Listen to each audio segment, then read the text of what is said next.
Hello les triathlètes, j'espère que vous êtes en pleine forme. Alors la séance du jour, comme vous le savez sûrement, dimanche c'est l'Ironman des Sables d'Olonne, entre autres. Donc je sais que vous êtes nombreux parmi la communauté à effectuer cette compétition. Donc là, c'est pas une séance à effectuer ce soir, jeudi, que je vous propose, mais plutôt une séance de veille de course. Si vous aviez suivi la semaine dernière, je vous ai présenté une séance à effectuer 72 heures avant l'échéance et qui était plutôt une séance à pied. Là, on sera toujours dans une optique d'effectuer un déblocage, plus nécessairement de surcompenser. 24 heures avant, à notre niveau, on ne surcompense plus grâce à une séance. L'objectif, c'est plutôt de débloquer les jambes. Quelques heures, voilà, une journée avant l'effort. Donc, c'est une séance qu'on effectue à vélo.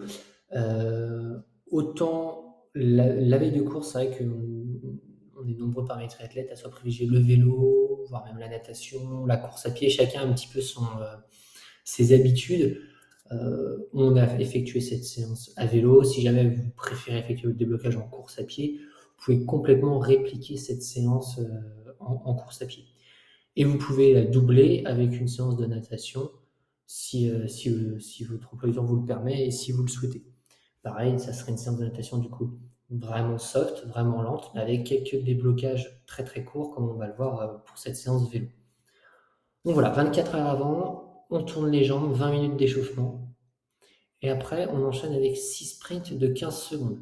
Donc des sprints d'une durée relativement moyenne, 15 secondes, où là vraiment, il faut vraiment tout donner sans penser au lendemain. Dites-vous que ces 6 fois 15 secondes, ils ne vous resteront absolument pas dans les jambes. Vous ne risquez pas de générer de la fatigue avec cette séance, il n'y a vraiment aucun risque. Même en fin de préparation, même si votre préparation a été difficile et fatigante, voilà, ne vous inquiétez pas, cette séance vous restera vraiment rien dans les pattes pour le lendemain. Au contraire, ça va même vous débloquer. C'est particulièrement intéressant si vous avez la chance d'arriver sur l'épreuve la veille et que vous avez effectué beaucoup de routes en voiture ou autre. Ça va vraiment améliorer votre circulation sanguine, participer un petit peu à réveiller vos jambes. Et ça, 24 heures avant, c'est vraiment le top. Vous pouvez même aller l'effectuer jusque dans l'après-midi, même si le départ est le lendemain matin, il n'y a aucun souci là-dessus. On est sur un temps d'effort de 1 heure. 1 heure de vélo, c'est vraiment rien, notamment si on prépare à 1,70,3. Donc, vraiment pas d'inquiétude. Samedi sur le remblai des Sables d'Olonne, si vous participez à la course, vraiment, c'est un type de séance que vous pouvez effectuer sans souci. Donc voilà, et un retour au calme, hein, comme toujours, 10 minutes en Z1. En fait, pourquoi je vous dis que cette séance, vous n'avez aucun risque qu'elle vous reste dans les jambes pour le lendemain, c'est puisqu'on est vraiment sur 95% du temps de la séance en Z1. Il y a uniquement les sprints de 15 secondes qui s'effectuent à haute intensité.